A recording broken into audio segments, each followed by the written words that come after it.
Hey guys, this is Leah with Scott Leroy Marketing. In today's tip video, I want to talk about a DocuSign setting that will allow your clients to collaborate on a text field together. So this is a setting that you'll typically use on any PDFs or a signed form that you'll be adding additional text boxes to. And again, this will allow both of the clients to fill in the field. So in the case of like a residential property disclosure, for example, it would allow both clients to fill in the field to, contribute to the age of the HVAC or the roof and so forth. I've also noticed that the setting is necessary for both clients to even see the field if you are adding additional fields to the form once it's in the envelope. And I'll of course show you all of that now. So what you'll need to do is actually, this is only a setting on a PDF or a signed form. Okay, so it'll be once the form is pulled into your envelope. So the first thing I'm going to do is actually navigate to the envelope section of my DocuSign room. Now, remember at this point, you can add in any forms on the top right of your DocuSign room. You can click the add button on the top right and either select from DocuSign forms, and that will be your interactive form. So you can just type in. You can search your computer for PDF, or if you're using zip forms, you can also select that here. All right, so once I have my forms in the room, I'll go ahead and select the Envelopes tab to create a new envelope on the top right. And just a heads up, if you are new to DocuSign, you're not sure how you get your forms into DocuSign, I will go ahead and put a video in the description of the YouTube video below that will walk you through that. And if you have any questions, you can let us know at support@scottleroymarketing.com as well. So again, we're clicking on the Envelopes tab of your DocuSign room and clicking New on the top right. And this will go ahead and start a new envelope for you, which will be used anytime that you send forms out of DocuSign. So the first thing I'll need to do is go ahead, once I have that envelope started, I need to add documents. So I'll go ahead and select the Room Docs option, that first option. And there are a couple different ways to start your envelope, so if you do that slightly differently, that's absolutely fine. But I'll go ahead and pull in the forms that I need to send out. And I can note which ones are PDFs here and which ones are interactive forms. Will not have the PDF stamp. And click Add Selected.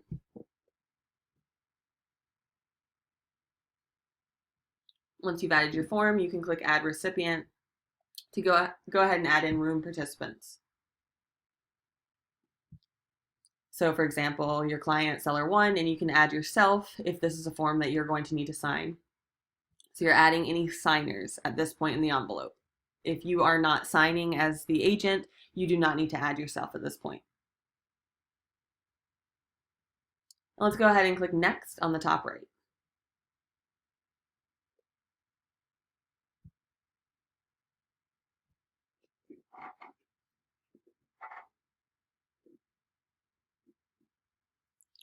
So once the form is pulled into the envelope, it will be a PDF, so it will no longer be interactive. So even if this was an interactive form that you were working with, it will no longer be clickable and editable as an interactive form normally is. But instead, you can add further fields on the left-hand side to make it interactive. So you can add further text boxes or check boxes and so forth.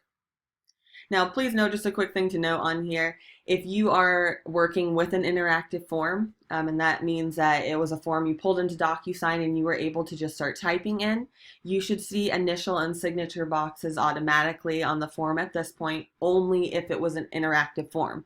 Again, a form that you could type in as soon as you brought it into your DocuSign room. All right, PDFs on the other case, you will actually have to add the signature fields on the left-hand side. And please note that you'll see the drop down on the very top left that you can switch between your clients here, and you'll notice the differing colors here as well. And you can lay initial boxes and signature fields right from the left-hand side. Now, what I want to show you, this tip is more directly on text boxes. So on the left-hand side, you'll notice the text field, and if you click on that, it'll start following your mouse and you can line it up wherever you need to on your form. Right, and simply just click to drop it.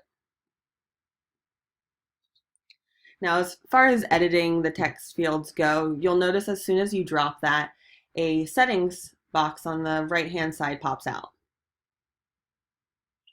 Okay, if you're not seeing that, just make sure you're clicking on the actual field and it will highlight it and pull up that settings field. So on the right-hand side, just a couple things to note. First of all, well, you can expand the text box. Of course, this isn't very big, so you can click on the corners to expand that however big you need that. Now, please note in DocuSign that the colors do matter. So if the text box is blue, for example, that is corresponding with the color of your client's dot on the very top left. All right, so that is saying this text field is designated to this client. However, let's say in this case, I want both clients to be able to fill in this certain field, or even I've noticed this is necessary for them to even both see the field. So if you do have a husband and a wife on a transaction or more than one party, in order for both clients or all parties on the transaction to actually even see this field at all, this setting on the right-hand side is necessary to click. So let's talk about that one first. So on the right-hand side, let's scroll on down to the collaboration option. Okay, so that's what this tip video is on specifically, but I'll talk about the other settings of this text box because that will help out. But on the right-hand side, you'll see the collaboration option, and you want to go ahead and click on the Recipients Can Collaborate. Again, this will allow both clients to fill in the field if you want them to. Okay, but I've even noticed that it's required for both of the clients to see the field. So let's talk about changing the differences in those two settings. So now if I scroll up to the top, this next section will play a big part. So right now I can see that the recipient is my one client, Ron Burgundy, and it's a required field for him. So if I want him to have to fill it out, I can leave that as required. If I do not, if I want to leave that optional, I can go ahead and unselect that, and you'll notice as soon as I uncheck that box, this text box turns white, indicating it's not assigned to that client. My client will not be forced to fill this in. He will be able to, but he is not forced. Right, if you want to make it so that, both clients cannot fill that in, so let's say you're just adding a text box in to put in your commission amount or whatever the case may be, and you just don't want them to be able to change the form, you can go ahead and select that to be read only. That will make it so they cannot change the information in the text box that you put in, but it will make it so that both clients can see the text box because, again, we went ahead and selected that collaboration field. So that does seem to be necessary, and I actually noticed that it's necessary for both of them to even be able to see it by clicking on the recipient preview on the top right. I would always recommend clicking on the recipient preview option on the top right before sending any additional fields on the form, so you can make sure that both parties can see that. Because again, right, I've noticed that you do have to select that collaboration field, and then you can go ahead and check either client on the top left to see who you're viewing that as, to make sure they can both see it. Just helps me sleep at night. And then I can go ahead and X out on the top right and click send. Okay, so now when you send this, all right, so once you send this, it's prompting me to send in or add a signature field. Let me do that real quick.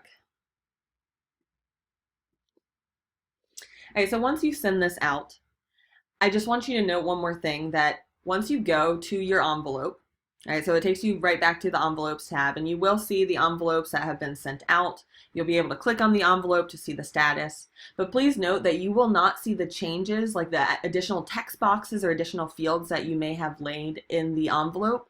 You will not see that on the document itself back in your DocuSign room until all parties have signed the form or completed their action. Okay, so just one more time, once you go back to the your DocuSign room in the document section, if you were to open the form at this point, you would not see those changes you made in the envelope, any text fields that you laid or any additional fields. You would not see those fields until after the form has come back fully signed, okay? And it will not come back to your room at all until all parties have signed the form. So you will get notifications. You'll get an email notification each time that a client signs. And actually attached to that email, you will get a PDF of that version of the form, which is always great to have as backup. However, the form will not come back signed to your room until all parties have fully signed that. And when it does come back, you'll see it has that green signed icon. So it'll come back as a totally separate form.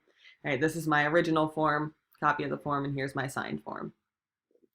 All right, guys, if you have any questions on that, please feel free to let us know. Again, I have linked the 20-minute overview on how to use Command with DocuSign throughout your transaction. So if you need a little more overview on that, feel free to check that out. And if you have any questions, you can email us at support@scottleroymarketing.com. Thanks. Hope this helped.